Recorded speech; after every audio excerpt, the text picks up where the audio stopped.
Takeoff here, and welcome back to another lesson video. Today, I will be going over the 6-1 text. So let's jump right into the video. So as I had stated before, I'm going to be going over the 6-1 text. So we're starting our new chapter today, and in this chapter, we will be learning about a worksheet for a service business.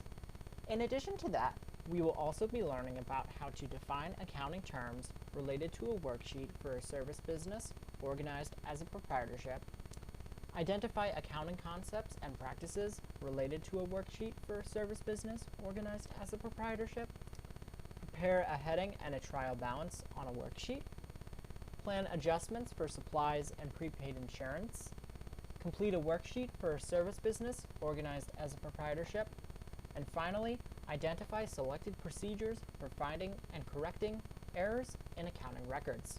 Okay, so now that I've read over the learning objectives, let's jump right into the 6-1 text.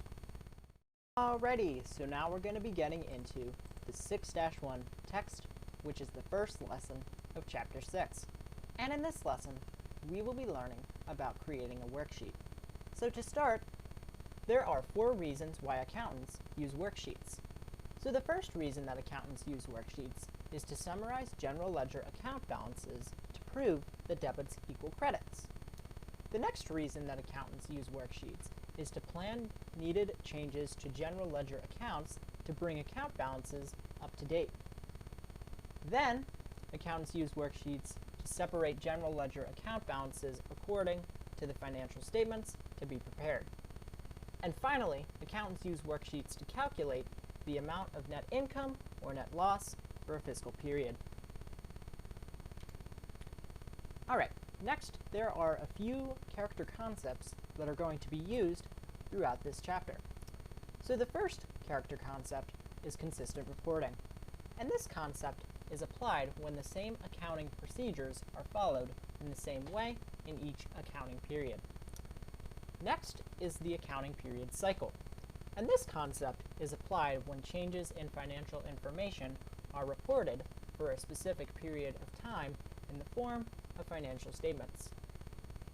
And finally, there is matching expenses with revenue, and this concept is applied when revenue from business activities and expenses associated with earning that revenue are recorded in the same accounting period. Okay, so just a few key terms that I'd like to go over before we start the accounting part of this lesson.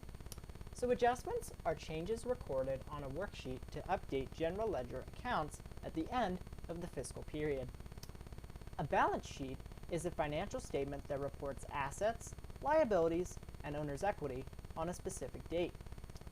A fiscal period is the length of time for which a business summarizes and reports financial information. An income statement is a financial statement showing the revenue and expenses for a fiscal period.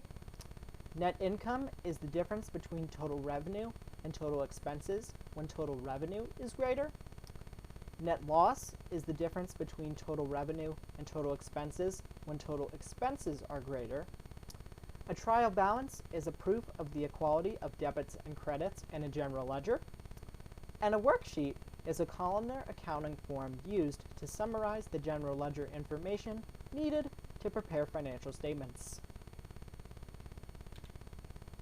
Alright, next we're going to be talking about preparing the heading of a worksheet. So when we prepare the heading of a worksheet, there are a few steps that we follow when doing this process. First, we write the name of the company. Next, we write the name of the report. And finally, we write the date of the report. Okay, so next we're going to be talking about preparing a trial balance on a worksheet. So when we prepare a trial balance on a worksheet, there are a few steps that we follow when doing this process. First, we write the general ledger account titles. Next, we write the general ledger debit account balances, and then we write the general ledger credit account balances. The next thing that we do is we rule a single line across the 2 trial balance columns. Then we add both the trial balance debit and credit columns. Next, we write each column's total below the single line. And finally, we rule double lines across both trial balance columns. Alright, so that is the end of the 6-1 text. In the next video, I will be going over the 6-1 work together. Okay, thank you.